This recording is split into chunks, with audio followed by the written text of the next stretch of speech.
আসসালামু আলাইকুম, সবাই কেমন আছেন? আশা করি ভালো আছেন। এক বেলা অফিস করি আর এক বেলা এই ক্যামেরা নিয়ে ছুটে বেড়াই এই প্রান্ত থেকে ওই প্রান্তে।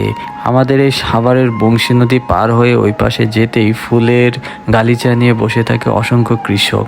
তারপর মেঠপথ পাড়ি দিয়ে ফসলের জমির উপর দিয়ে আমি হেঁটে যাই। হেঁটে যেতে আমার খুবই ভালো লাগে।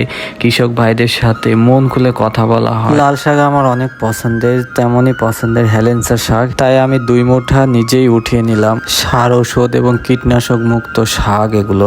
ফাঁকা নৌকা দেখলেই আমার মনটা কেন যেন শুলায়। বারবার আমার খালি নৌকার উপর উঠে বসে থাকতে ইচ্ছা করে। জনশূন্য এই নীরব গ্রামে আমি বারংবারই আসি এবং বারবার আপনাদের ভিডিও ধারণ করে দেখাই।